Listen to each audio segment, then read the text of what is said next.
afternoon, good morning, all participants. It is my very great pleasure to kick off this knowledge sharing event under the International Urban Cooperation Program, which is a regional contribution of the European Union to the local climate and energy action under the global dimension of the Covenant of Mayors. And my name is Eero Ailio. I will be moderating this event.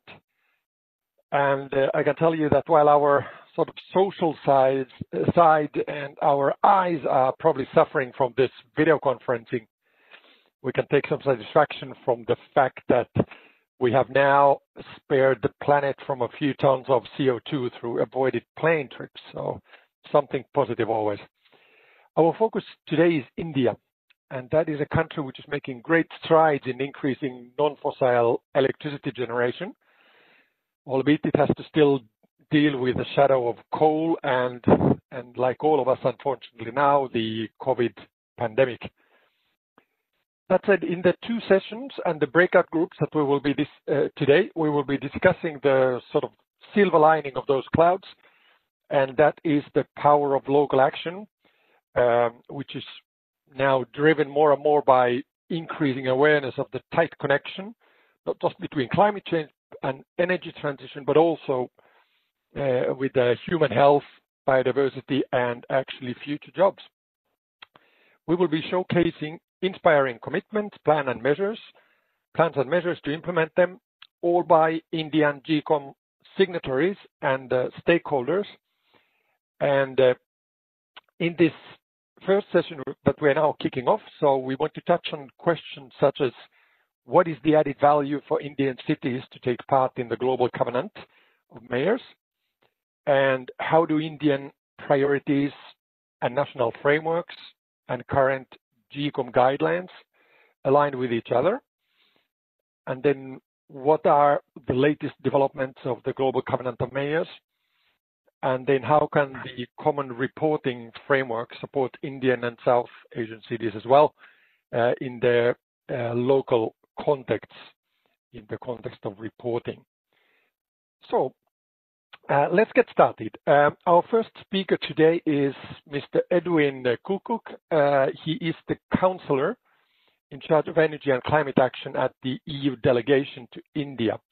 So he will be delivering the opening remarks, which are tightly timed at 5 minutes, and I hope that every one of us sticks to our time slot, so we will be on time with our relatively tight program. So, Edwin, please, yours is the floor.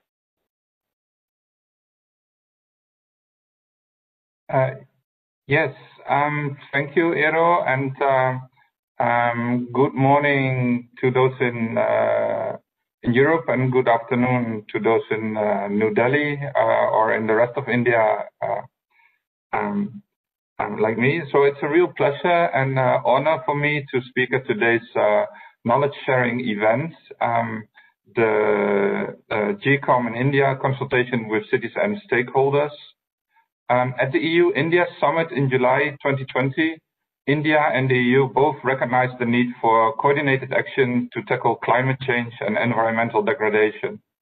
They are both strongly committed to the implementation of the Paris Agreement, and they work closely together under inter alia the EU-India Clean Energy and Climate Partnership, and also the Partnership for Smart and Sustainable Development. The EU believes that the policies we put in place now should set our infrastructure, our agriculture, industries, investments, and also our cities on the path towards greener solutions. This does not at all mean a trade-off between economic growth and the environment.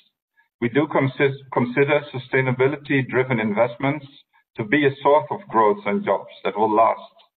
Investments into high-emission industries and environmentally harmful activities will, however, lead to more environmental degradation, higher costs, and stranded economic assets.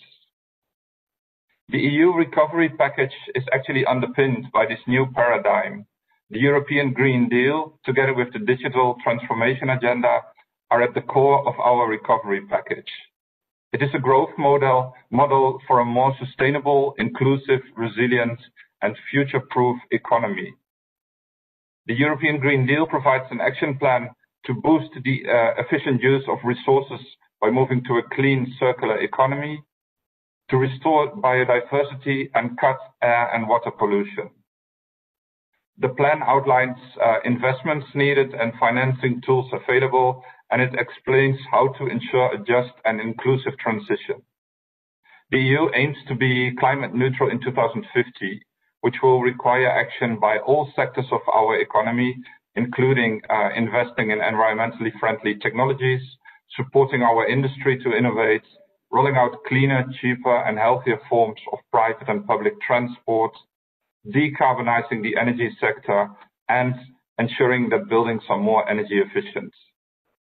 Certainly, cities all over the world will play a crucial role in addressing climate change. Globally, cities are responsible for 75% of the CO2 emissions, with transport and buildings among the largest contributors. Over 90% of all urban areas are coastal, putting most cities at risk of flooding from rising sea levels and powerful storms. Also, and I would say particularly in India, cities are suffering from flooding, cyclones, extreme drought, and other extreme weather events like extreme heat, actually. Climate adaptation and mitigation in cities is essential for making our economies and livelihoods more sustainable and resilient. Addressing the challenges of adaptation and mitigation in cities is essential in addressing human-induced climate change. From a more global perspective, the GCoM is the largest global alliance for city climate leadership, built upon the commitment of over 10,000 cities and local governments. These cities hail from 6 continents and 138 countries, and in total they represent more than 800 million people. By 2030, the global governance cities and local governments could account for 2.3 billion of tons of CO2 of annual emissions reductions. The cities and partners of the global governance of mayors for climate and energy share a long-term vision of supporting voluntary action to combat climate change. They are working together towards a resilient and low-emission society. In India, 18 cities have committed to the GCoM, representing more than 40 million people. And they are working towards reducing their emissions by developing greenhouse gas inventories, formulating climate action plans, setting targets, and implementing adaptation and mitigation measures. Within this framework, I believe it's very important to assess now what we have achieved so far and how to proceed further with very concrete actions. And I think this is why today's meeting, that deliberately has been relatively small with the real key stakeholders, is very important. The EU wants to continue being a credible long-term partner for India to work on a clean energy future, to implement climate commitments, and to support India's urban transformation. We therefore believe that GCoM is a very important tool that will act as a catalyst for actions on climate change at the city level in India. I wish all of you a very useful and productive event today, and I will listen with interest to the concrete proposals and the concrete issues that you are discussing today. Over to you again, Eero. Thank you very much. Thank you, Edwin, for this introduction and the big picture also, which is very, very useful to get.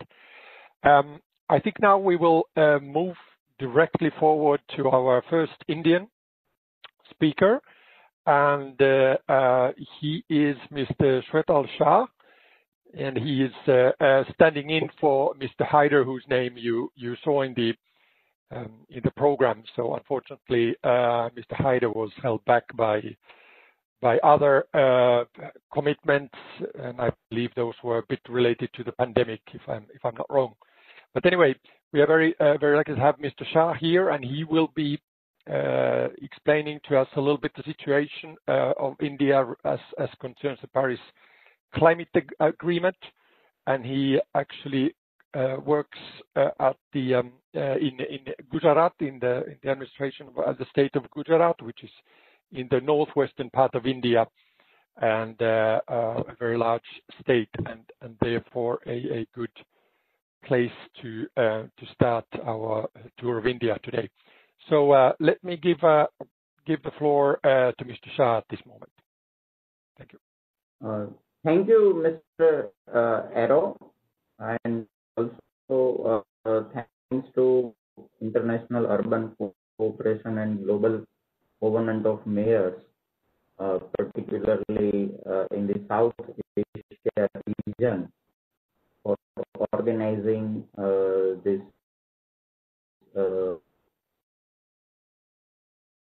consultation. As you are aware, Gujarat and country is inspired by the vision of Gandhi and our ancient text. We must care about the world and we also care of our future generation while planning use of our resources. So basically, in the we have a separate and dedicated Department of Climate Change in the state of Gujarat, which was started way back in the year 2009 under the then Chief Minister and now Prime Minister of India, Shri Narendra Modi's leadership. Basically, the vision of this department is to build a sustainable and climate resilient future of the people of the state of Gujarat, while enabling a low carbon pathway for Gujarat's economic growth that would meet people's aspirations with equity and inclusiveness. So we have aligned our state actions along with the Sustainable Development Goal, which is universal framework for 2030. So our department works with various stakeholders, and we are part of the Global Covenant of Mayors. And as Mr. Edwin said in his initial remarks, we have 8 cities of Gujarat under the Covenant of Mayor, and we have formed the Covenant of Mayor of Gujarat.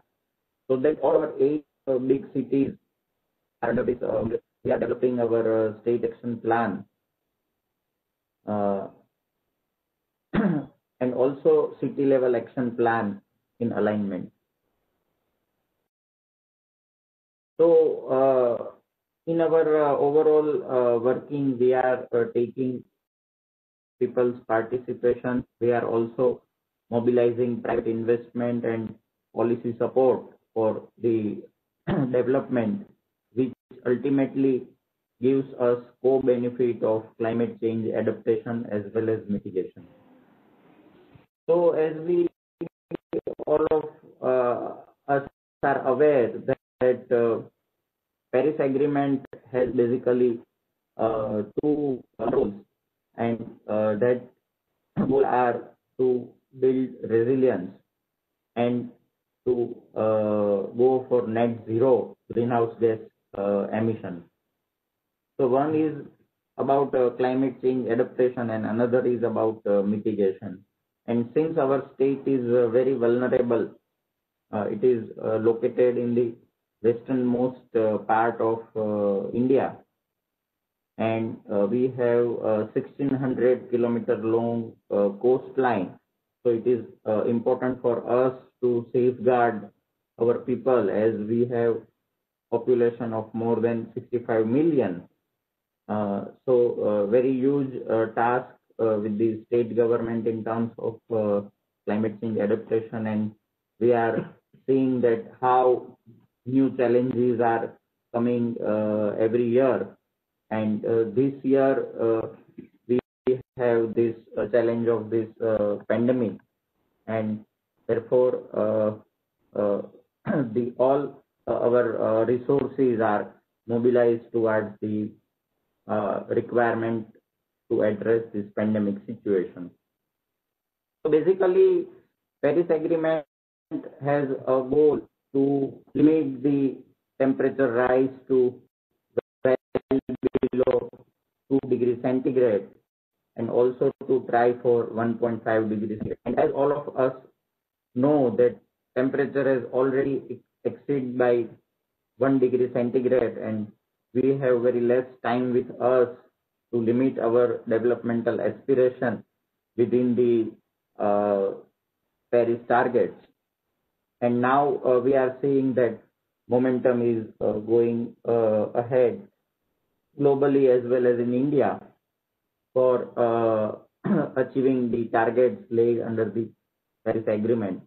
However, there are several things that we require for our country and state in terms of technology transfer, capacity building, and engaging every stakeholder towards the alignment which is about to mainstream climate action in all spheres of our economy and all sectors of our state.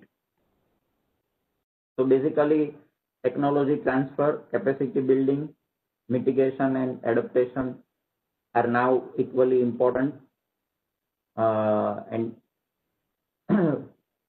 under the Paris Agreement, we have this global goal on adaptation, and we have seen that even in the time of pandemic, how global actions are coming together in one direction in order to achieve the goal of safeguarding mankind. And also, we are now acknowledging all our actions towards sustainable development, and particularly goal number 13, which is about climate action. So India's nationally determined contributions are also important, and we have the values of conservation and moderation and the tradition of the same, which is to propagate healthy lifestyle and living system, which is ultimately environment friendly. Also, we have target of reducing our intensity of greenhouse gases, so that our development goes without increasing burden on the ecology. Another important point that we have in our nationally determined contribution is of renewable energy. And all states have been allocated renewable energy target along with the national target. So Gujarat is doing very good in terms of the targets for 2022. So in renewable energy, we are leading state within the country, and particularly in solar rooftop, we are ranking number 1. In wind, we are ranking number 2. Then we are also looking at the forestry and land use change to reduce the carbon emission from land use change sector. Rather, it becomes a carbon sink for long term. Then climate finance is also one of the key areas, and R&D of new technology is also very important for us. So we have 8 national missions under our action plan, and accordingly we have the state action plan, which is being further strengthened with help of well-known academic institutions, so that we can build very well carved out path and the action points for our for next 10 years, and to achieve the national targets as well as to exceed in terms of ambition at the state level. So we have several renewable energy policies, and we have supporting infrastructure for also the adaptation for long-term challenges And we have a joint initiative with various line departments in the state government in mainstreaming climate action in the state. So this is the picture of the last year's conference in all our mayors of 8 big cities of Gujarat, along with the European Union and international urban cooperation. We have further committed to contribute also from our regional governments, that is city government. So our national priorities, state actions, and also actions from cities are aligned so that we can achieve our Paris target ultimately. So we have very clear, say, the mandate and the vision, and that is ultimately to safeguard our planet and do not harm the long-term, say, impacts into our air or in our water or in the land, so that we can curb the greenhouse gas pollution as much as we can. Thank you.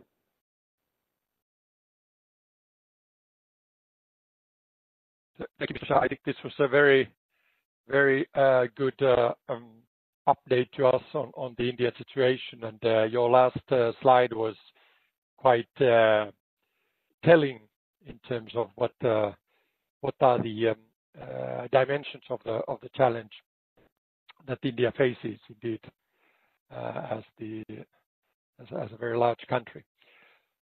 Look, let's move ahead now. We will invite now Mr. Amanda Eichel, who is the Executive Director of the Global Covenant of Mayors for Climate and Energy.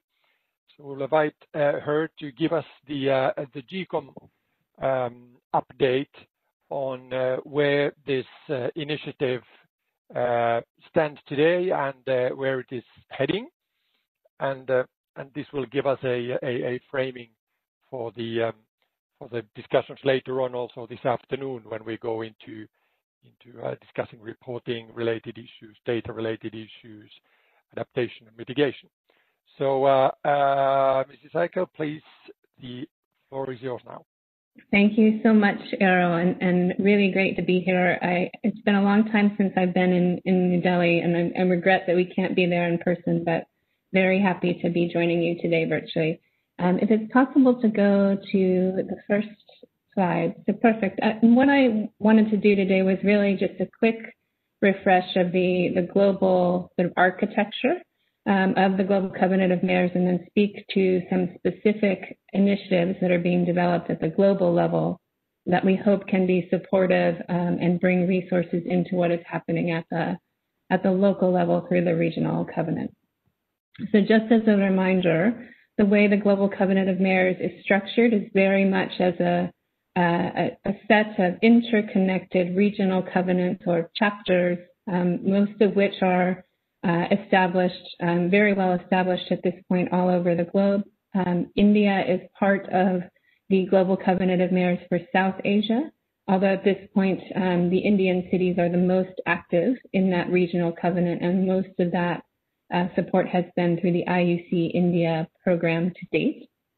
But as you can see, there are other regional covenants established all around the globe, all of whom work with regional steering committees and networks of cities on the ground. And as well, we are building stronger connections now between the regional covenant and the Global Covenant Secretariat through representatives from each region on what is called the Strategic Advisory Committee and in our technical working groups, which is where there is more of the day-to-day operations and technical detail, but also part of what we hope this consultation today will feed into. So we're very excited about that process. So going to the next slide, the governance of the Global Covenant of Mayors is led at a strategic level by a board of mayors. And right now there is a vacancy for South Asia, but we have just received a nomination for the mayor of Colombo, Sri Lanka, to take that role, which we are hoping will be confirmed shortly by the board. And the co-chairs of the initiative include Executive Vice President Frans Timmermans of the European Commission and Michael Bloomberg, former mayor of New York. The board works closely, and each of these regional representatives are meant to be working with each of the regional covenants and ensuring strong representation from the region's cities in the strategic direction of the board. So that's, again, something that we'd like to ensure is working well for the regional covenant in South Asia and for all of you from a city perspective on the call today. So going to the next slide. At a high level, the aim of the Global Covenant through the Secretariat and through the regional covenants is to provide support for the commitments that cities are making locally, to allow for collaboration across all levels of government, networking and exchange of knowledge, but also support for the specific commitments that cities are making, while also ensuring that there is a unified voice where possible in communicating on behalf of the now over 10,000 cities who are part of the Global Covenant of Mayors. If we go to the next slide, at the global level, the GCoM Secretariat focuses on a couple of different things. One is a set of harmonized requirements, guidance, and tools, which we'll get into later. That's really part and the focus of the consultation. Looking to build technical assistance and capacity, which is usually through support of the regional covenants in most cases. We establish global partnerships with an aim of bringing more resources into each of the regions. There are also global advocacy and communications campaigns. Something that we'll be talking about a little bit later is one that we'll be launching this year. But a real significant focus going into next year is mobilizing new investments in a couple of critical areas, and I'll speak to that in just a minute. If we can go to the next slide. In terms of establishing that common guidance and standards and frameworks, this is a new element that has been recently added to the Global Covenant of Mayors website, which is the step-by-step journey that cities are making regardless of the region that they're in or the regional covenant that they're part of, from making a commitment all the way to implementing their climate action plan on the ground. And at each step of the way, through the Global Covenant of Mayors Resource Library, there are specific tools and resources that are made available at the global level and increasingly connected to those that are being developed at the regional level. So going to the next slide. Actually, I want to skip through these few slides because I think you're familiar, and I know we will speak to this later in the presentation. But this is just the process for recognition of the progress that is being made through the Global Covenant of Mayors badging system, which is linked to the Common Reporting Framework. And so I know that will be discussed a bit later. So if we can keep going to the next slide after this. So as I mentioned, there are three specific initiatives that are being led through the Global Secretariat, which all are focused on the mobilization of different types of resources. So we often hear about finance or funding as being the critical barrier to implementation at the local level, but we've also recognized that there are other barriers and resources that are needed by cities in order to fully realize their ambitions. And so we have initiatives in the area of research and innovation, so really looking at the technology as well as the science that is needed at the local levels, both for decision-making but also implementation.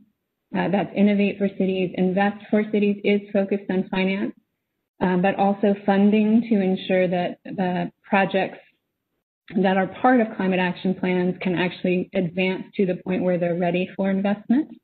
And then finally, Data for Cities, which is really focused on increasing access to good, reliable, and actionable data, which is not always readily available at the local level. So going to the next slide, specifically, Innovate for Cities is looking at building partnerships to mobilize research and innovation resources. We have one exciting new partnership with Mission Innovation, which is a 25 government ministerial effort to increase at the national level, investments in research and development towards clean energy, and looking at how to orient more of that towards activities that are happening at the city level. There's also work to establish a research and innovation agenda by region, and that's happening through our Innovate for Cities technical working group, and there will be a consultation, not today, but in coming months, with each of the regional covenants to ensure that the initially global agenda is now adapted for the specificities of each of the regions.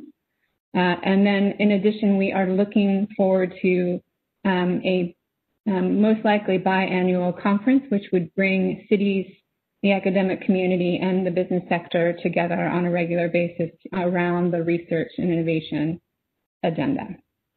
So going to the next slide, Invest for Cities is focused in a couple of areas. One is the enabling environment or policy environment where investment can flow to cities. It also has focused on mobilization of specific resources to support project pipeline development. And one of those I'll speak to in just a second is a new fund, which we're very excited about and hope that cities on this call will access.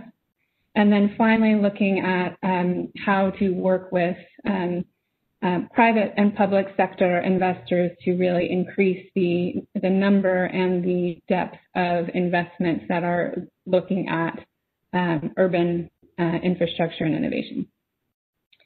So if we go to the next slide, and so the City Climate Finance Gap Fund was launched in September of this year. It is a grant-oriented fund for cities to support project development, early stage project preparation. So really looking at the project ideas that are in climate action plans and providing support to develop them into full project concepts that might then be ready to go forward to either project preparation facilities, in some cases, or directly to investors in others, whether those be public or private. And I would really encourage all of you to go to the City Gap Fund website. There's an open call for letters of interest right now. And we're very hopeful that this fund will grow as we see the demand grow. And happy to, I know I'm running out of time, but we can answer questions about that at a later date. So I'll just quickly go through to the next slide on data. The main focus of Data for Cities is both the common standards and guidance, which will be the discussion later today, but also really looking at how to bring partnerships to this area to increase access to data, both for data sets that are developed at a national or state level, and that's happening through a partnership with WRI, the World Resources Institute, and the Data Portal for Cities.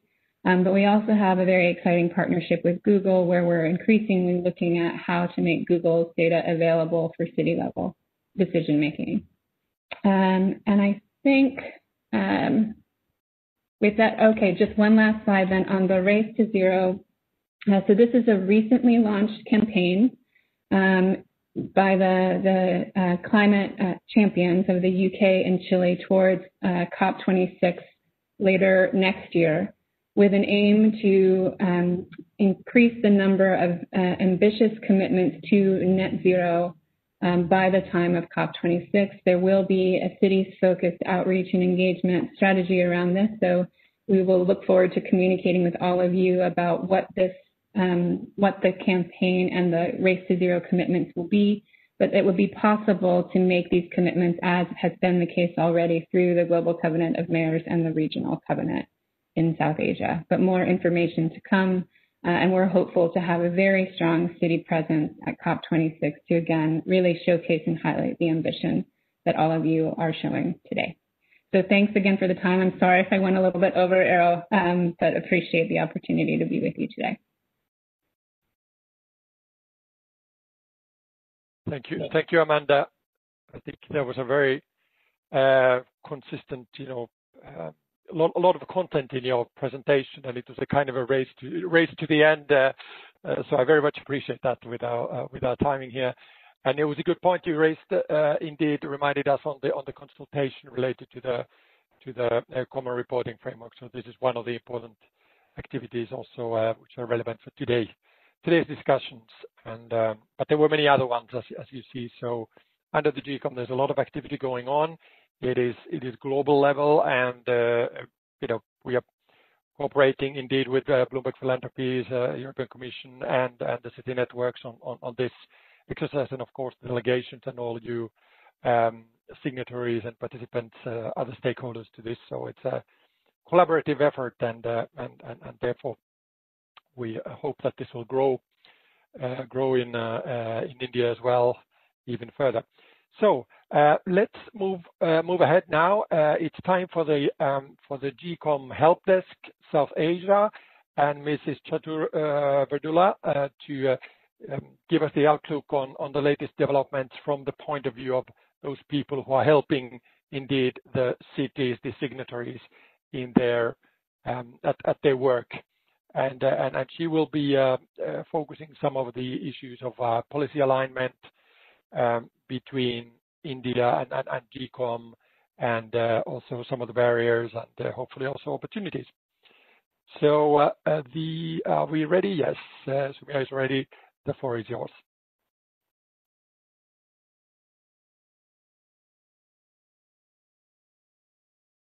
I think we cannot hear you yet.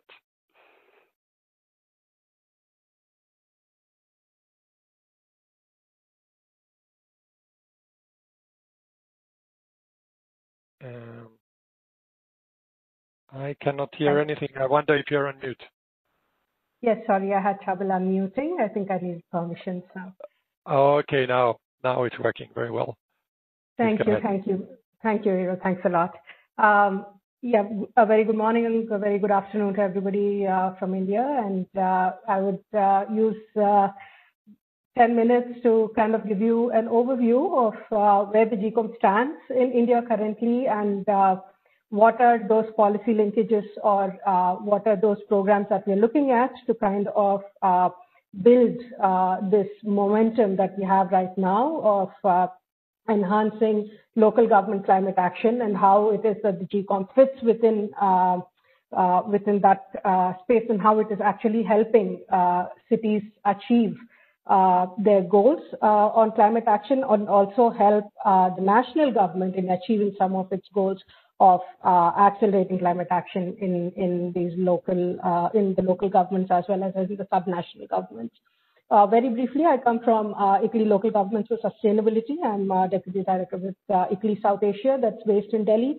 ICLEI South Asia is the help desk for GCoM in India, and that is our official link to, if I may say so, to the GCoM, one of the official links. So we are part of all the partners who make up the GCoM. We work with cities globally, more than 1,750 cities, working on low emission development, nature-based development, looking at circular economy, resilience, both urban resilience, climate resilience, and working towards a just and equitable society. So several of these aspects are exactly the same goals or aspirations of what the GCoM would like to enable within cities, and also with the vertical linkages that are also part of the goals of the GCoM.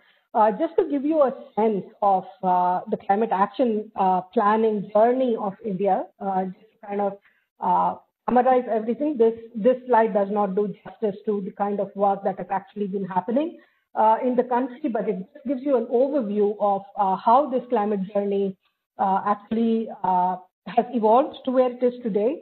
So initially, the focus used to be in the first decade of the 21st century. The focus was more on energy efficiency, resource efficiency, sustainable development broadly.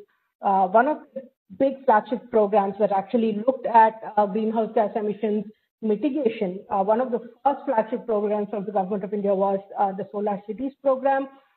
Then came in the huge investment through the EESL, Energy Efficiency Services Limited. That was a Government of India company, which I think is now the world leader in terms of the number of initiatives that are brought in and the scale of mitigation that has been brought in through either their LED bulb shift program all over India or their street lighting program, the LED street lighting program. And I think they are still the world leaders in terms of the impact of government programs on mitigation. There were several demand side management programs that went on. And then there were several of these sectoral programs, the Swachh Bharat Mission speaking to solid waste management, Amrut looking at typically water supply, wastewater management. We had the climate smart cities, which was again pan-sectoral, but trying to push cities into more sustainable, resilient, equitable, inclusive development, which was looking at being climate smart as well. We'll hear more about that in this presentation and the next. So all these different programs since the early 2000s, and now we are at the Climate Smart Cities, the Smart Cities mission, which has started the Climate Smart Cities Assessment Framework. Just a minute on this.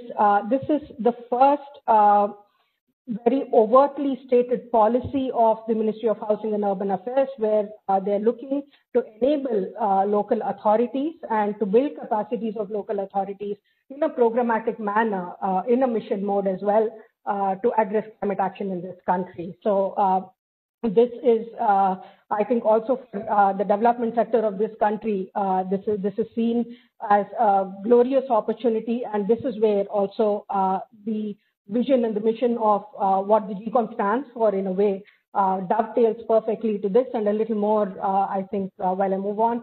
Amanda has spoken to what the GCoM stands for, but I think the value that the cities see is that it brings to them resources, it brings to them methodologies, processes, governance processes, which they see a lot of value in kind of a mainstreaming and streamlining climate action within the cities, and of course through the new programs that are coming in, the finance and support for climate action, etc., and that it gives them global visibility, that we are able to put all the data at one place and cities are able to benchmark themselves, whether there is a official national government or a subnational government need or not.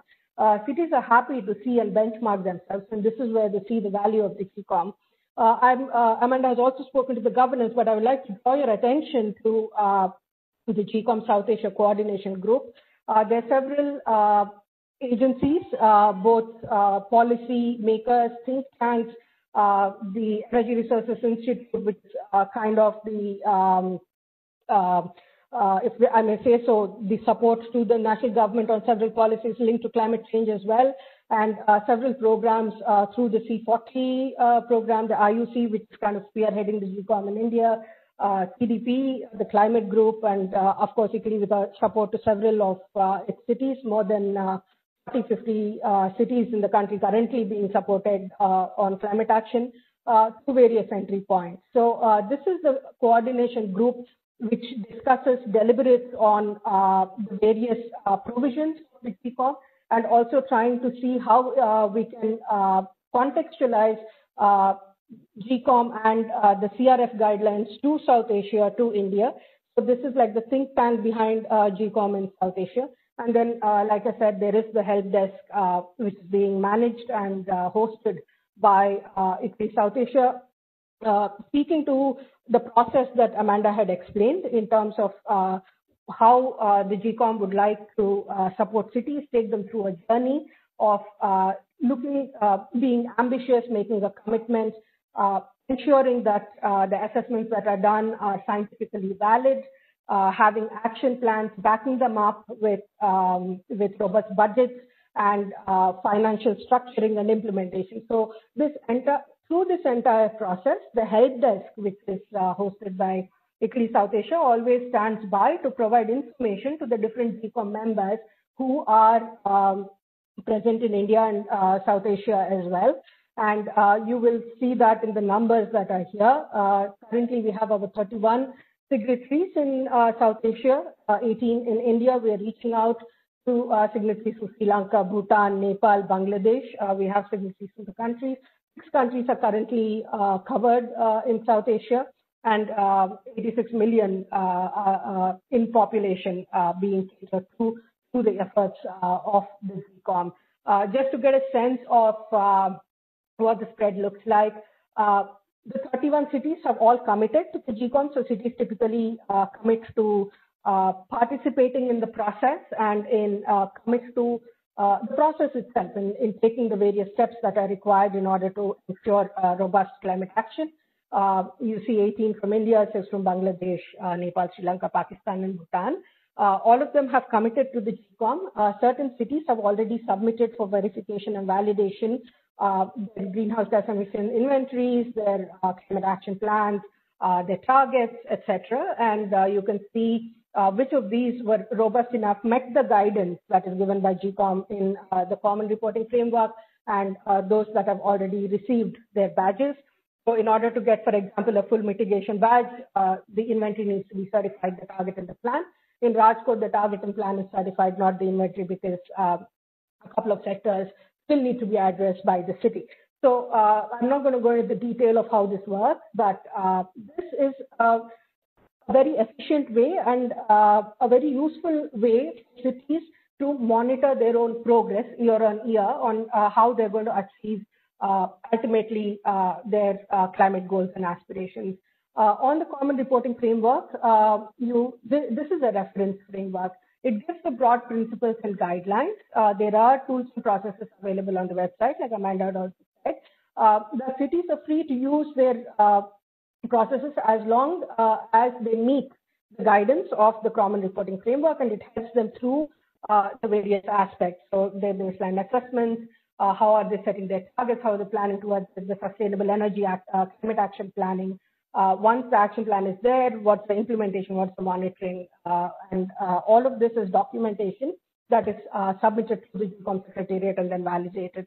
And that is the entire cycle, which is for which there is guidance within the CRF. So cities follow this guidance, and in India, it's the same way. And while they may be using some of the tools which are put up by the GCoM, there are other tools as well which are supporting them in the process using similar principles.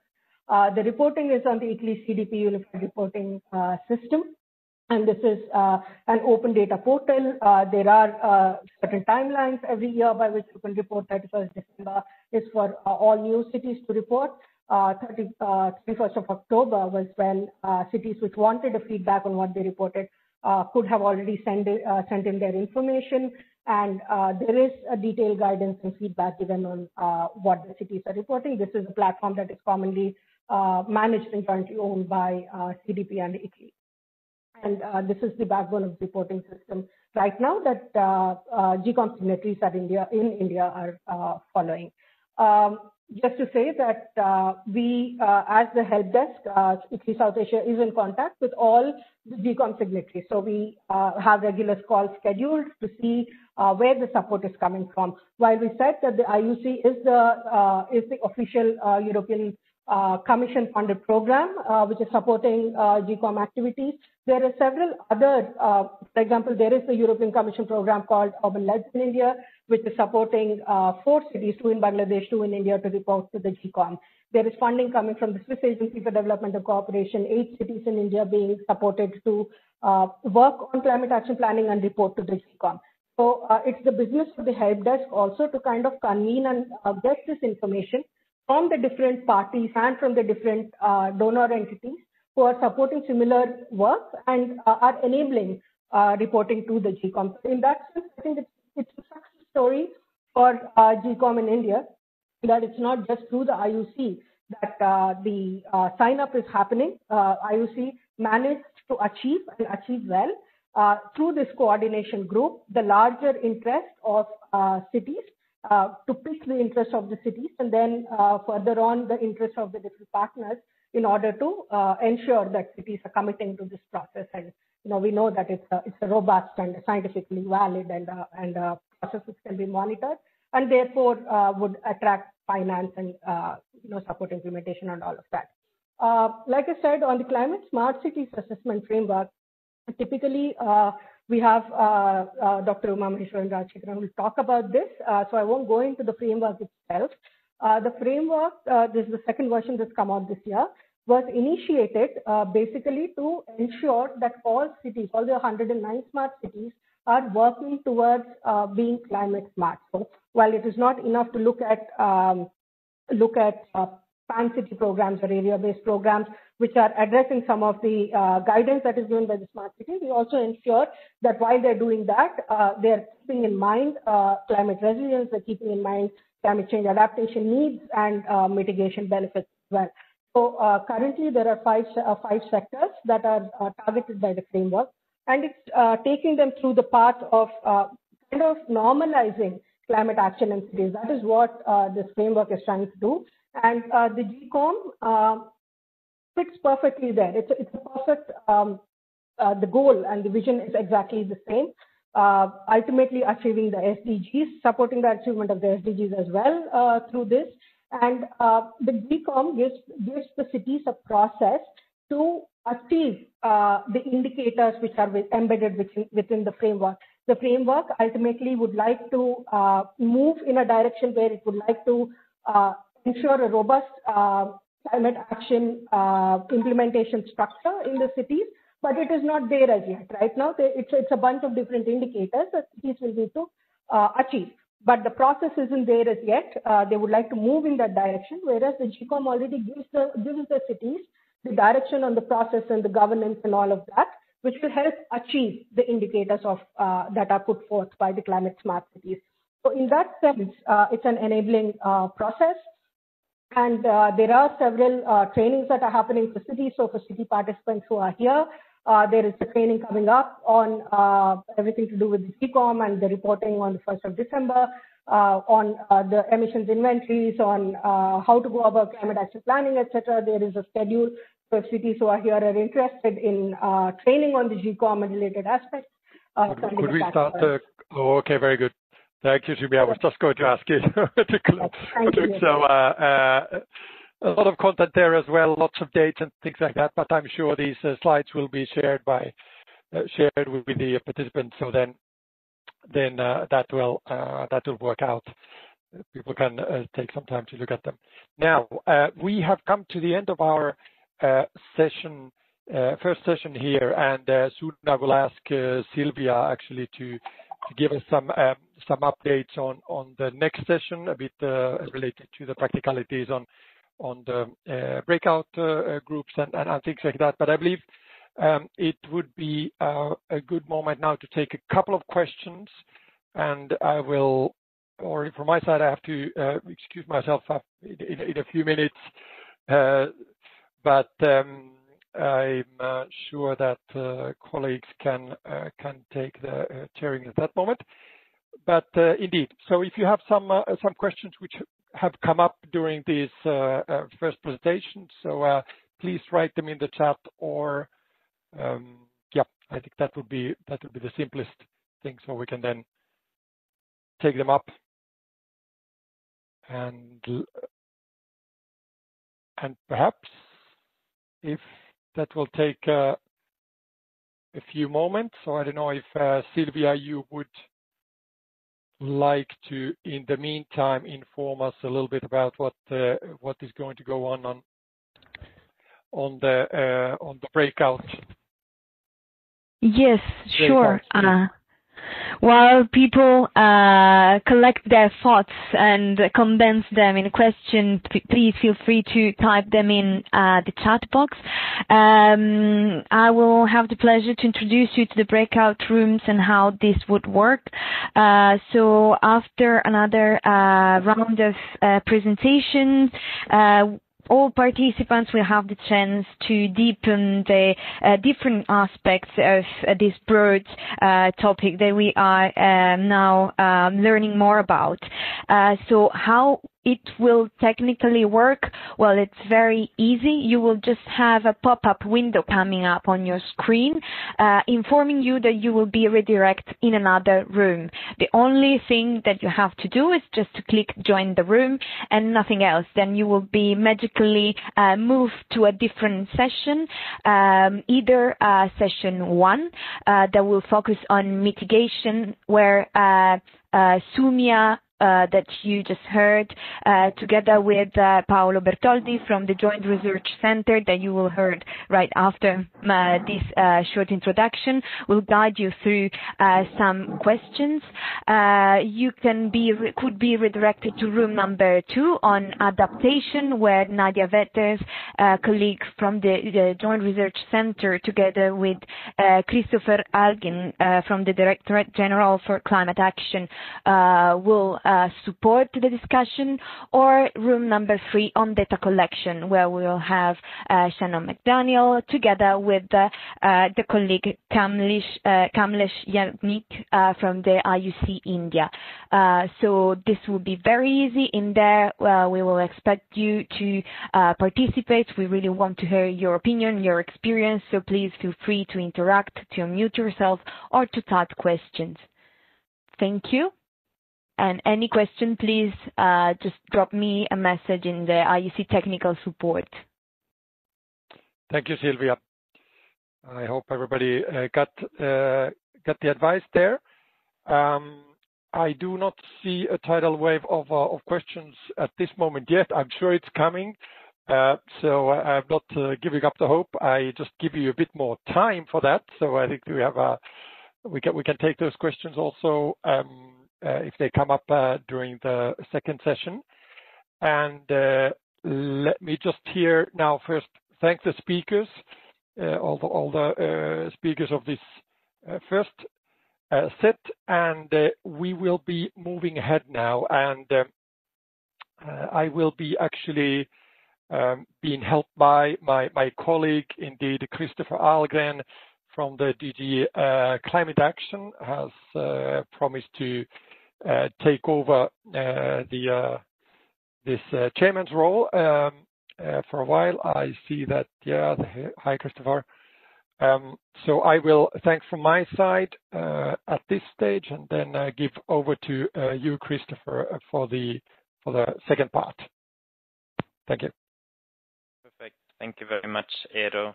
And in that case, I mean, unless we have any other questions posted in the chat, I suggest that in the interest of time, I hand over to Paolo Bertoldi, if you are ready to start your presentation. Good morning to everybody. Can you hear me well? Yes. So thank you very much to IUC South Asia for organizing this very interesting webinar.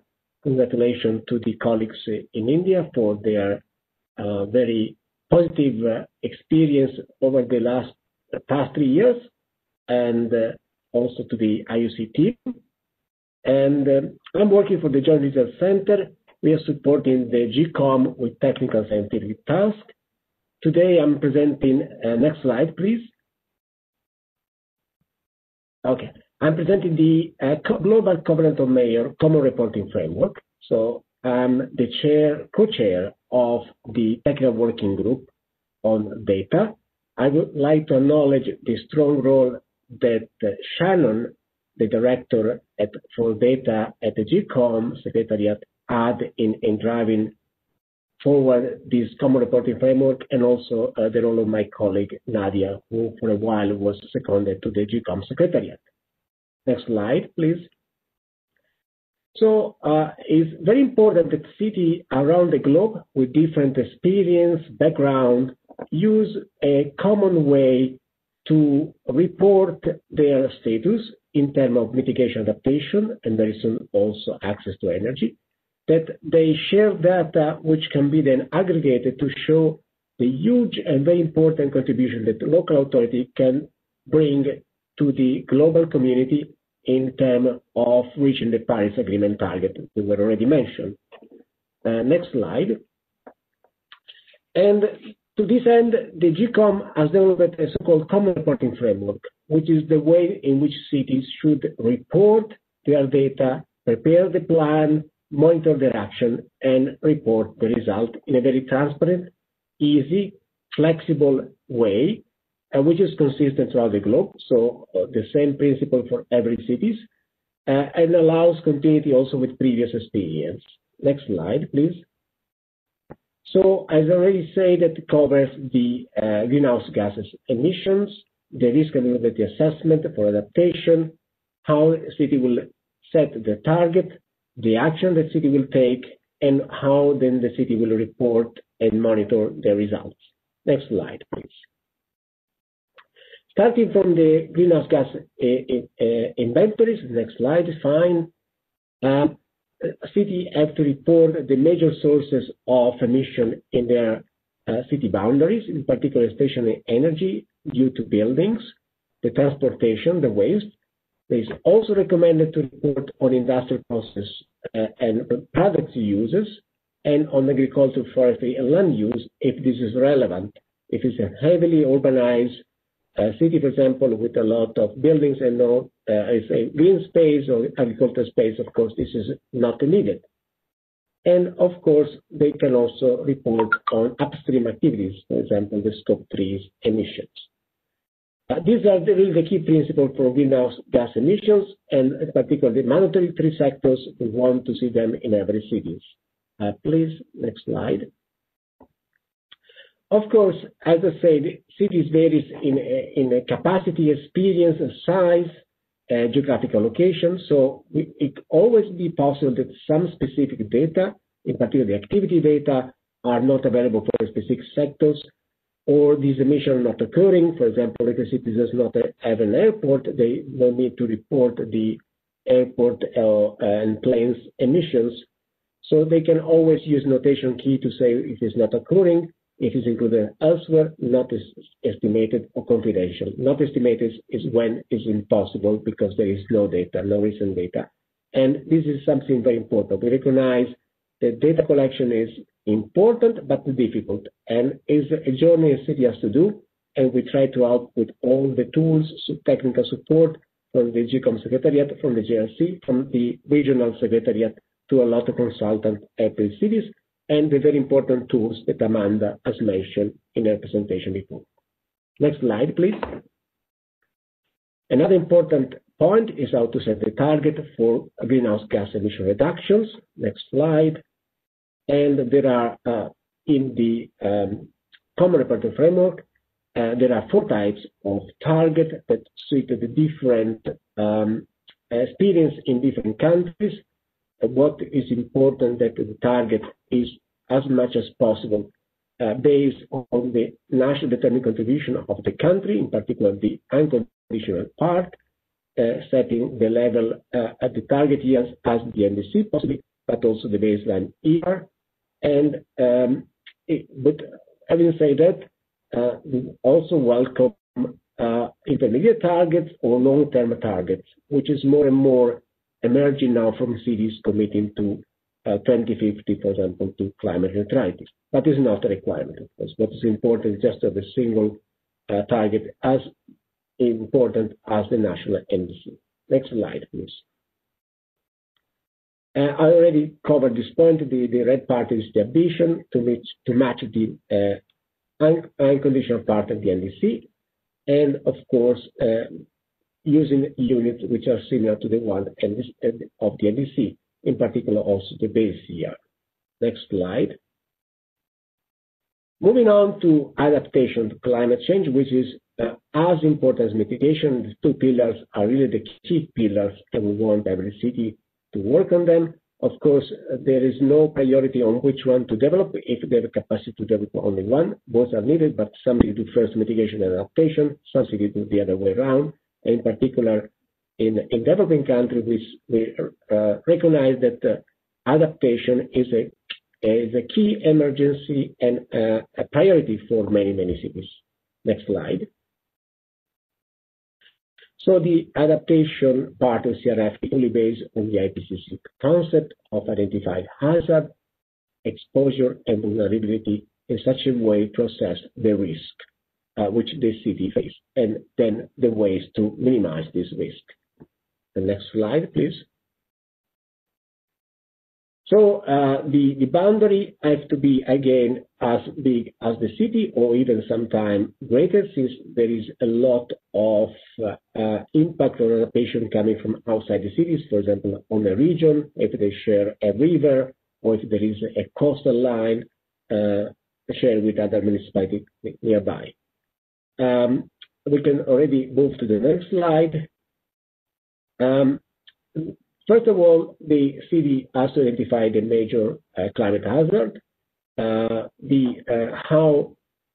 big are the hazards, how frequent they are, not only now in the present, but possibly also to models or getting data for the future impact. We know that the temperature is still increasing.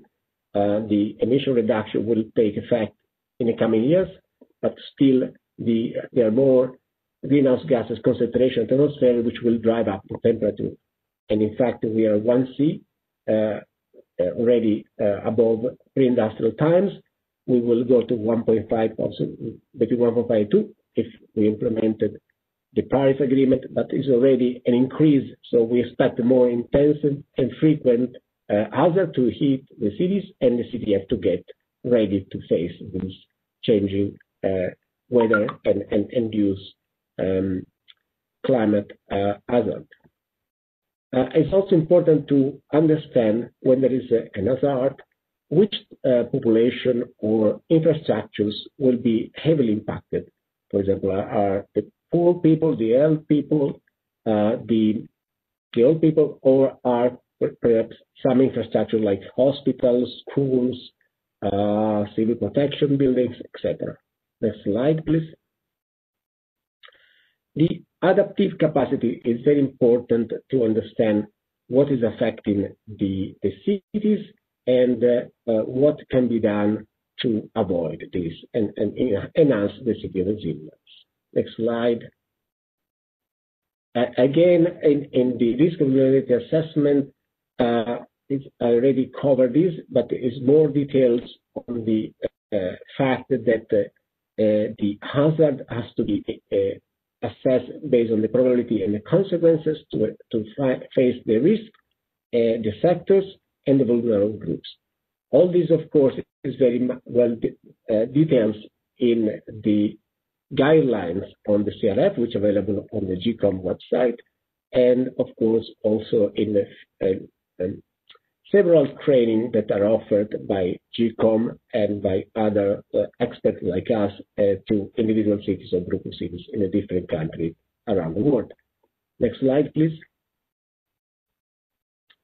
The target setting is also very important and is well defined in the CRF. Next slide. For adaptation, it means basically set up some criteria to increase the adaptive capacity, the resilience of the cities, and to describe which action the city takes in a similar manner to mitigation action plans. Next slide.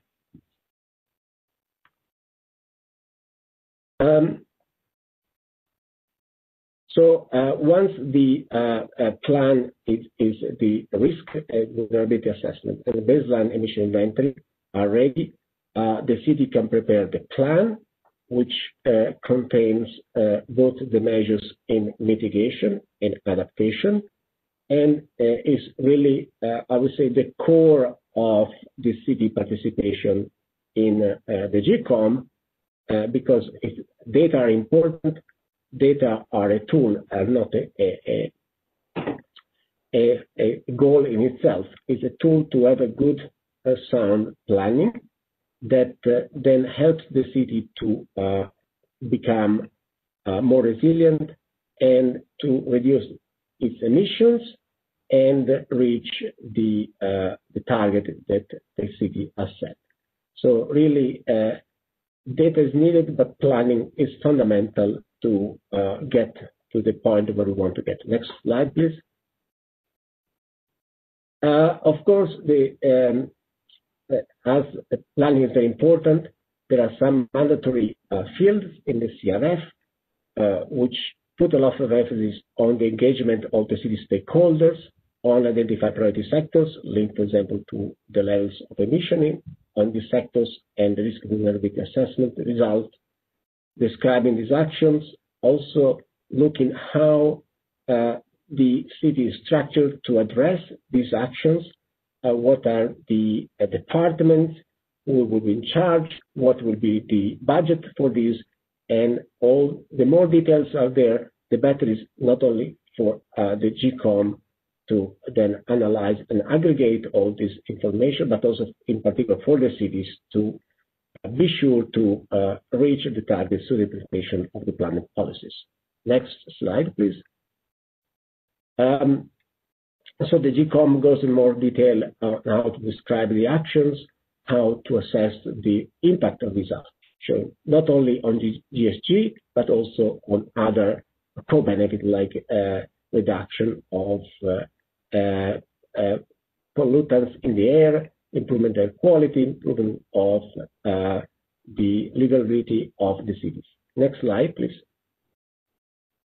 As I said, it's very important to involve stakeholders, to have information on how to implement the plan and on the financial needs to implement the action in the plan. Next slide. Finally, the city should monitor the impact of its actions to check the progress towards its target. Next slide. And the common reporting framework set a step-by-step timeline for first collecting data, then doing the planning, and finally, every 2 years, revisiting the greenhouse gas emissions, the risk-related assessment, check the implementation of the action, and report in this way to the GCoM.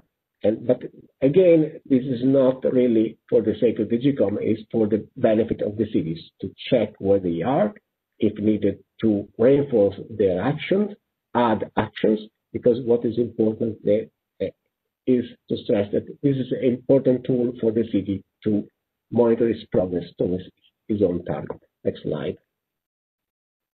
And again, there are this kind of always mandatory reporting every 2 years. This could also be in principle discussed with cities if it's too heavy, too time consuming. There could be some regional differentiation, but it's very important to stress the importance and fundamental role of monitoring. Next slide. It would be good if we could start wrapping up relatively soon. Next slide, and I'll stop here. Thank you for your attention. The last message I would like to convey before giving back the floor to the organizers is that there is a lot of flexibility. We recognize the different national circumstances, the different capabilities of cities, even in some countries, and therefore there is both flexibility within the CRF, but also possibility to amend the CRF to national circumstances. A number of the regional secretariats have already asked this to the GCoM, and there's a process which will be in the following slides, but I don't have time to present here. So don't be scared. Assess your capability, your national capability to match the CRF, and if there is any important deviation you need to do because of national law or national circumstances, please do discuss with the data technical working group of the GCoM, contact Shannon McDaniel of the GCoM, and a dialogue can be opened between the Central Secretariat and the Regional Secretariat and the regional and local actors to find a solution. Thank you very much for your attention. Thank you very much, Paolo, for that presentation. And I mean, this really explains more in detail how cities report their actions and really the crucial ability of this to enable the cooperation between cities and all regions of the world. And if you want to go into greater detail of this, I'm sure the presentation will be shared after this meeting, and you can also go into greater detail on this in the breakout groups. So with that said, I will hand over to Mr. Rajasekar, the Chair of Urban Resilience at the Climate Center for Cities, who will present on the Climate Smart Cities Assessment Framework. We are falling a little bit behind schedule, so to make sure that we have time for the breakout rooms and for everyone to have an opportunity to speak, it would be good if we can a little bit have relatively short interventions moving forward. Thank you very much. Thank you, Christopher. I hope I'm audible. Yep, perfect. Great. So I'm just going to share my screen before I start the presentation. Please let me know if the screen is visible. And good afternoon and good morning, everyone. And very glad to be part of the IUC's regional dialogue. So what I'm going to do today is take you through the Climate Smart City Assessment Framework. It's a national framework which has been rolled out by the Ministry of Housing and Urban Affairs within the Smart City Ministry. But the idea is to not only concentrate on the 100 smart cities, but how do we mainstream climate actions on the ground across all the cities in India. We have more than 4,000 plus smaller towns and cities. But that said, the most important thing is to concentrate on the 100 smart cities and 500 Amrut cities where national level actions or national level interventions are already taking place.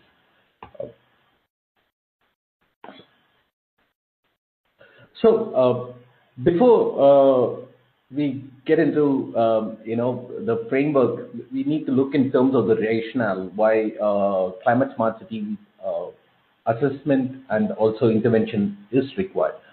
So one of the key things is, of course, the population is growing and the vulnerability is high across many of the cities, and it's also important to safeguard citizens and urban investments. But what we know for sure is that by 2030, by India going towards, in the next 10 years, the population census is going to be released in the next 1 year, and we'll see that the population growth, which was 33% over in 2011, would have increased to over 40% in most of the cities across the country. With this scenario taking place, of course, there is a huge amount of investment both by the national government and also by the state government towards urban infrastructure. So the idea is, rather than looking at climate change as a separate lens, which either as a mitigation or either as an adaptation, how can we build resilience to climate resilience to all these investments which are coming into place? Just to give you an idea, the Smart City mission itself is a $30 billion mission, which is coming to an end, and the second phase of the mission may start, which is around $60 billion. Rather than looking at whether the national government can invest an additional $1 billion for climate actions, it's more important to see how we can mainstream or dovetail climate actions within this upcoming $60 billion investment is a critical question. And therefore, we need to understand how cities are, where they stand, and how we can strategically target some of these interventions. Therefore, the Climate Smart City Assessment Framework, it has been developed to help the cities understand the current status regarding climate actions, and also the indicators which have been designed within this assessment framework. It's a development stage indicators. That means that we are not saying that every city should progress across all the indicators. And many times it's a stepwise process. So what these indicators provide is 5 stages of development towards climate action, and cities can pick and choose which stage they are in and try to move towards the next stage. So in the long run, over the next 10 years, I'm sure the idea is to push cities which are at the early stage of development to an advanced stage of climate actions on the ground. And of course, it also provides a link to some of the national and international, frameworks and international assessments which are ongoing. One is the SDG, but then there is also Sendai framework. There is also other things which are at the national level, including, recently we brought in Fit India movement within the climate, within the smart city missions. And there are also Swachh we are linking with the Clean India movement. How do we integrate it with solid waste management, so on and so forth. So just to give you an overview, it started, the assessment started in 2019, but some of the numbers which I'm presenting is a little bit old, but this year we are targeting more than 126 cities across the country, which is undertaking this assessment. There are 27 government departments which are at the state level, regional, or on the national level, which are already part of this undertaking, and they are helping the cities. More than 46 different training programs and events were conducted over the last 2 months. and more than 600 officials within these ULBs, 126 ULBs that have been trained. So just to give you a broad overview of the assessment, it consists of 5 thematic areas. One is the urban planning, green cover, biodiversity. The other one is energy and green buildings. And the third one is mobility and air quality. The fourth one is water management. And the fifth one is the waste management. And each of these thematic areas has around 5 to 6 indicators within it. And I can, before taking you through each of the indicator, I'll just like to play you a small video for 2.5 minutes, just to give you an idea in terms of. विश्व में जब climate विषय में एक चिंता शुरू हुई, भारत ने सबसे पहले इसका नेतृत्व करना चाहिए था। मैं अभी भी मानता हूं कि दुनिया को इस क्षेत्र में बचाने के लिए नेतृत्व भारत ने करना चाहिए और उस दिमाग से भारत ने अपनी योजनाएं बनानी चाहिए।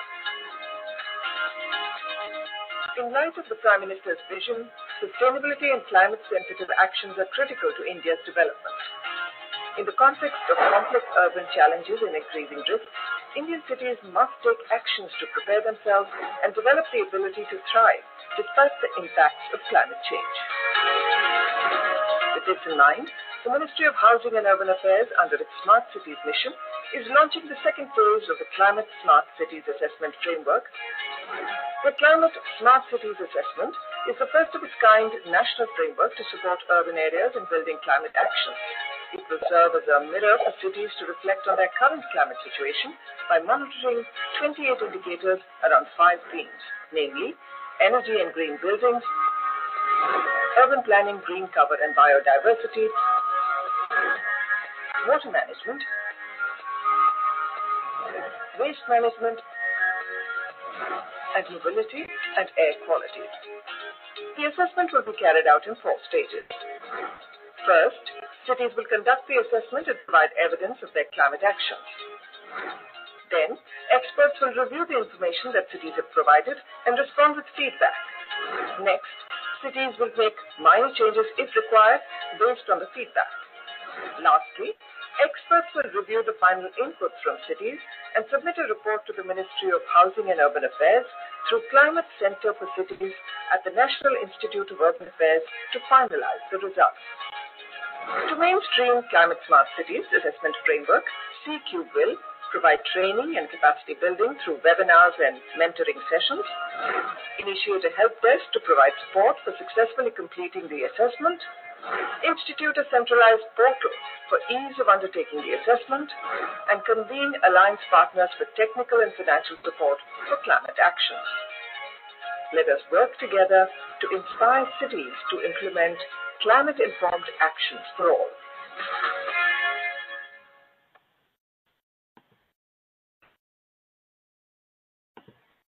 So, as presented within the video, of course, each of the indicators have, 5 stages of development, and some of them, like mobility and air quality, where there are 5 indicators, but with respect to water management and waste management, there are around 6 indicators. And each of these indicators, like I said, they have 5 different stages. The early stage, which we call them climate warriors, are people who have not yet initiated any actions, and they are still figuring it out. They are facing the impacts probably on an annual basis, or once in 5 years, or once in a couple of years, but they are unable to address some of these critical challenges.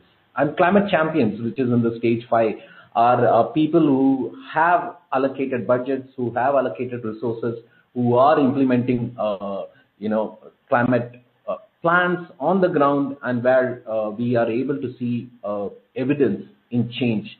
Either there is a reduction in CO2, or there is a increase in green space, percentage increase in green space, reduction in energy consumption, so on and so forth. So we are targeting cities where ministry can also provide certain additional financial support, and also mainstream some of the things as a part of their ongoing missions and work. So many of the cities in India currently are either climate warriors or climate explorers. Explorers are the ones who are at the early stage. They are thinking about it. They have some agencies working with them, but they have not yet come up with a plan. They have not yet come up with a strategy. They have not come up with an analysis and things like that. Trendsetters are the ones who have the analysis in place and who have already started thinking about how to mainstream some of the actions. And leaders are the ones who have allocated budgets, who have an allocated team, who have concrete plans in place for implementation. So within these things, we are planning to classify these 126 cities on an annual basis across these 105 data points, and we are planning to use that to guide not only the cities to initiate actions, but also guide others who would like to work with cities, collaborate with cities to also initiate some of these actions. So right now, we have already started mentoring sessions. There are training workshops which were ongoing till last week. There were also thematic webinars which were taking place, and we are also currently working towards city-to-city experience sharing based on their assessment and what stage they are in. So this is going to help in a regional interventions, and cities also sharing their experience and options for interventions.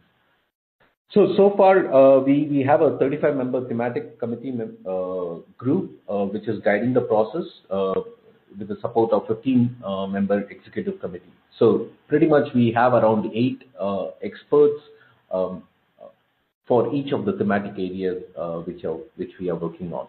Apart from it, we also have a 12-member core team which is looking in terms of supporting the cities, coordinating the actions across the partners, and also doing some research and creating some data initiatives. We have started looking at this huge amount of data which we are getting from the cities, and we are in the process of creating a data wall which can be used as a tool to play around with, to compare cities, to look at which cities to intervene, which areas, which sectors to intervene, what is the overall performance, which cities are more progressive, how they are improving from year on year, and so on and so forth. We also have a 6-member thematic committee, which is also helping the cities in undertaking the current assessment as we move forward. So it would be good if we could start to round up relatively soon. Sure. So just the last slide, and probably I'll stop here. So we are currently in the process of developing planning toolkits and also applying climate lens for project selection and project preparation. And we are also looking in terms of how better management can lead to future reduction in risk. But the key aspects of the technology and data solutions are 2 things which are very much aligned with IUC. One is the data wall, which we plan to create, and the Cities Connect and the innovators, which is we are planning to help innovators get into the city systems, because many of these innovators do not know how to engage with cities, how to work with city administrations, what is the procurement process, so on and so forth. So we are in the process of helping bridging that gap by helping innovators work with the cities in upscaling their solutions or demonstrating their solutions. I'll stop here. Thank you very much for this opportunity, and hopefully we are anyway connected with IUC, but looking forward to continue our collaboration to ensure that climate actions are grounded across all Indian cities. Thank you very much. And many thanks as well from our side for this very interesting presentation on the work done to date. And so for the next item on the agenda, I believe that we have a message from the Mayor of Surat. So I will hand over to the organizers for that message.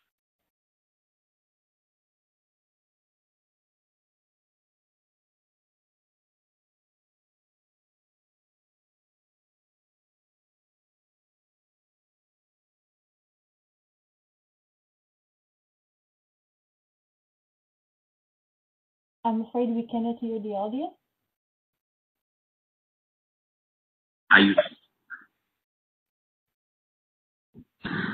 Dear Mr. Paolo Bertoldi of Joint Research Center, Mr. Hitesh Vaidya of NIUA, Mr. Panagiutis of IUC, and friends. I am happy to be a part of today's knowledge sharing event organized by IUC to discuss experiences and challenges faced by cities in implementing its climate action plan. Based on various international declarations, India is committed to work together with all its stakeholders to combat climate change and to promote sustainable urbanization. As a mayor of Surat, I am proud to inform you that the city has placed lots of emphasis on integrating climate actions into its sustainable development strategies. Surat has been a member of international network of GCoM since June 2018. For last many years, Surat has worked on various issues related to climate change. Under IUC project in association with GCoM, Surat is cooperating on two fronts. Firstly, Surat has established its future path as a signatory of GCoM, and its climate action plan is prepared with support of IUC. The concern arising out of climate change at Surat will be local educational institutes, industries, and NGOs. The climate action plan of Surat will ensure that carbon footprints will be increased along with city's overall development. Accordingly, activities will be taken up in city on various fronts. Using common reporting framework of EC, Surat has prepared its climate action plan. This framework is complementary to Government of India's Climate Smart Cities Assessment Framework designed by Ministry of Housing and Urban Affairs under its Smart Cities mission. Surat has estimated GHG inventory based on solid waste, transportation, and energy sectors. Accordingly, after the discussions with various stakeholders, we have identified various mitigation and adaptation projects for urban reduction targets by 2030. Secondly, Surat is well known today for implementing innovative ideas. Surat has taken initiative aiming for enhancing the quality of life of citizens. In that aspect, we are working for the design and development of a water plaza that will increase the water resilience of Surat. It will also create a public meeting place at a very dense area. This is the first of many such water plazas. Surat City's climate action plan will be successful only with the support of its citizens. I am happy to inform that with proactiveness of the people, we shall achieve the desired result. We request all community members to join with their friends, neighbors, and colleagues in making Surat a model climate resilient city. I thank the organizer of today's event to invite me on this platform to represent Surat. Best wishes for the success of today's event. Thank you.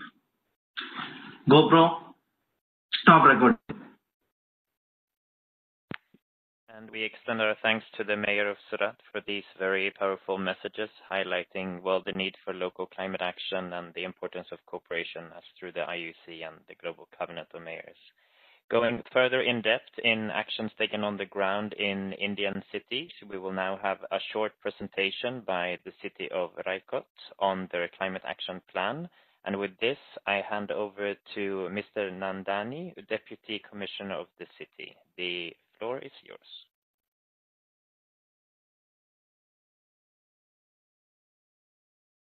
Good afternoon, all. Hello. Good afternoon, everyone. Can you hear me? Yes, we can.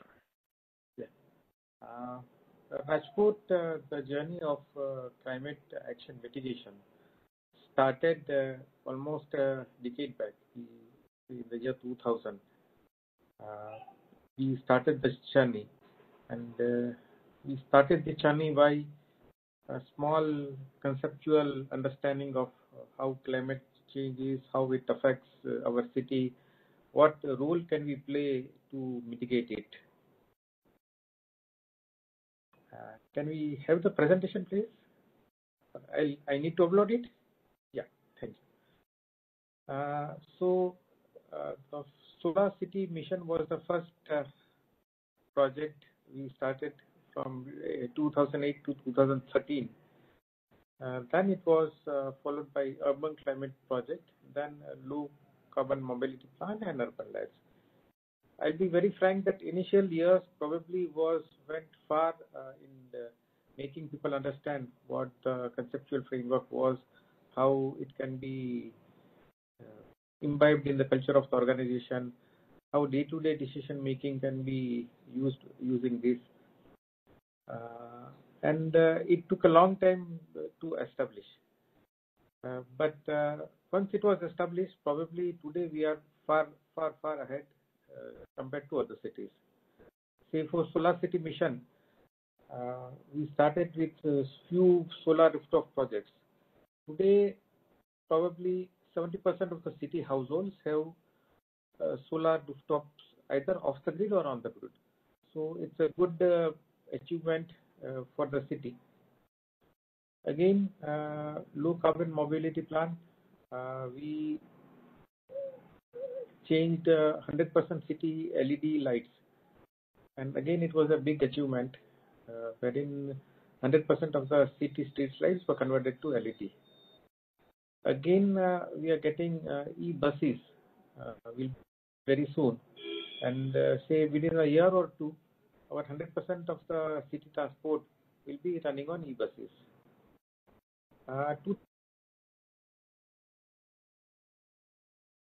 2016, we started compiling data as to where our emissions were coming from. And surprisingly, it was a residential part of the city, residential sector. And sector-wise, it was water. We also chose the vulnerability hotspots. And we also see in our general board. So it was a intention by city government that will be reducing the emissions by 14% in the next 5 years. And we have a strong planning and we are ensuring that we abide by the target. That was a small, short story of initiatives from Rajkot. Thank you.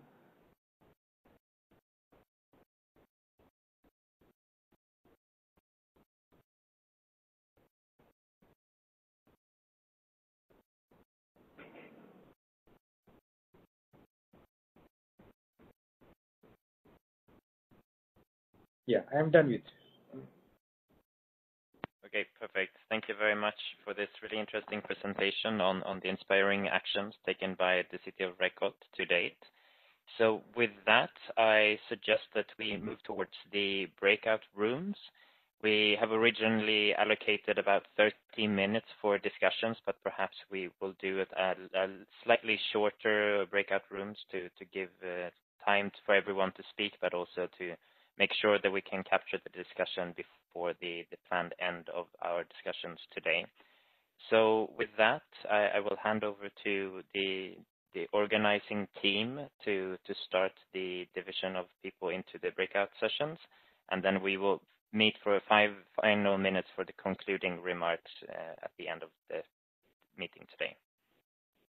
Thank you. Thank you very much, Christopher. So the colleagues will now split you in the 3 different breakout rooms, and we will reconvene, as Christopher said, at the end of the discussion. Please note that we are running a little bit late, and we apologize for that. We might need to extend the session for about 10 minutes. We hope this will not be too much of an inconvenience, but let's make sure that we can capture as much as possible into the discussion. So happy discussion to everyone, and we'll reconvene very soon. Thank you. and welcome back. I hope you had a fruitful discussion. I got actually interrupted right in the middle of starting the conversation on the energy access pillar, which is, of course, a crucial pillar of activities of course, in the GCoM, but also in every city. I was mentioning how in Europe we looked into it very much from an angle of energy poverty and fuel poverty, but it would be very interesting to learn more about what is the energy bill access looking like for Indian cities. Unfortunately, though, we run out of our time for discussion. So I would like to conclude this event asking each one of the moderators to please give us the main highlight of each breakout room, please. Maybe I would start with Sumia. Could you share a couple of thoughts that were discussed in your room? Yes, Georgia, thanks. Can you hear me? Okay, thank you. So there was discussion between the discussion on how small cities are approaching this versus the big ones, and how it's important to get the momentum on climate action, especially in the big cities, in order to make the most impact, while not forgetting working with the smaller ones and building their capacities. There was a discussion that was based on jurisdiction and the mandate of local authorities to actually work on emissions inventories, because they are not responsible for many of these different aspects. For example, energy provision doesn't fall within the urban local bodies mandate. So how is it that they can convene, and what are the support mechanisms that would enable such a thing? And whether it was important to come up with a charter of steps which could be embedded at maybe the subnational level, within state government level, to kind of bring a process around this and enable climate action in cities. And a very important point from Ms. Camilla on actually listening to cities. What have they done so far? What's been working for them so far? And how is it that this can be taken forward, and further support what is required? And how can we share these experiences of cities if it actually works for them? Yeah, we're looking forward to results from the IOC program in other cities, and several other partners who are working on this. So in a nutshell, that's been it. Thank you very much, Sumia. And of course, we will have the recordings that will be made available also of all the breakout rooms. So if you're interested, you can also listen in to those later on. Shannon, can I ask you maybe to share the results from your room? Hi, Georgia. Thank you. Yes, happy to. We ran out of time, so I apologize to everyone that I didn't get to verbally say thank you so much for your participation. We were able to talk quickly about the fact that in Indian cities, they're not used to working with foreign entities, so that is a challenge. And of course, within the city level governments, people are always changing, and having to reestablish relationships is also challenging. And all of this impacts with an eye on how data is collected and how you can get access to different data sets. One recommendation is that automating some of the data collection pieces around developing inventories could be automated and could help solve this. We also talked about different data sets that are available to cities, so in particular around solid waste, but not necessarily as much access to transport and building data.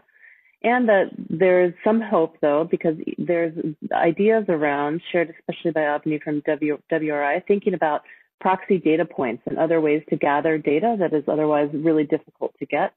And optimism because of the new Climate Smart Cities framework that we heard about earlier today, and how some of these indicators can really help cities develop their own data around the framework, from the indicators from that framework, and that this can in particular support cities in developing further their emissions, maybe not necessarily a full inventory, but for specific activities, there is very good data that can be gleaned from that. In general, it may not even be that the data is not existent, it's more that it's hard to find. In most places in the world, it's disparate. It's not centrally located in one place. And so really identifying that source and being able to bring that source to one location where all cities would know to go and find information, whether it be from their state level or their national level, that would be a tremendous help and tends to be a challenge around the world. But I think overall a very good conversation. The one piece we didn't get to was talking about the CRF and how that could be impacted by data collection issues in India in particular. So that, along with energy poverty, I would love to have more time to discuss. Thank you very much, Shannon, and hopefully we will have an opportunity to continue this conversation and use this as a first step for a larger consultation on how we can improve the situation. And I hope it will also inspire into our colleagues that are developing now the results to provide some guidelines also on how to further climate action in India. I heard that there are some new publications being prepared by the JRC and the IUC team, so looking forward to also capture all of the informational discussion today in there as much as possible. I would like to give the floor then to our third room. Nadia, could you please tell us a little bit about the results in your discussion? Yes, thanks a lot, Georgia. We also had a very rich discussion with outcomes that echo what the other two colleagues have just also shared from their groups. We discussed climate change adaptation, the experiences and challenges related to that. Many colleagues have been supporting several cities in this journey and have shared their experience. So the main, one of the first points indeed is that the Indian Indian cities face very specific situations, and there are local peculiarities. Every city is different, so we need flexibility and customizable solutions to support those cities. Many cities have already gone ahead with a climate risk and vulnerability assessment, but many cities indeed relying on external support by universities, international partners in doing so. When it comes to identifying vulnerable groups, the Sendai framework facilitates this work. We have heard from all the participants that data availability is a challenge also around climate change adaptation. The data is not available in that downscaled or how can I say, in that refined breakdown. So solutions have been found, including statistical methods like downscaling. But in general, cities lack the resources that are needed to do these more extensive adaptation assessments, vulnerability assessments. When it comes to goal setting, there is also more need for clarity on how to set adaptation goals, as it's not as straightforward as for the mitigation. Cities do have limited powers to set this type of goals. So one aspect is also that mayors need to be empowered more to work on this aspect. In terms of guidance, resources, and additional assistance that would be useful, participants mentioned that there is a lot of need for additional adaptation finance, which is specifically lacking for urban areas. Adaptation finance is often addressed to other ecosystems like mangrove forests, but not so much for the urban areas. And then an important point that very much links with the topic of our discussion today is that global standards are often not very user-friendly for Indian cities.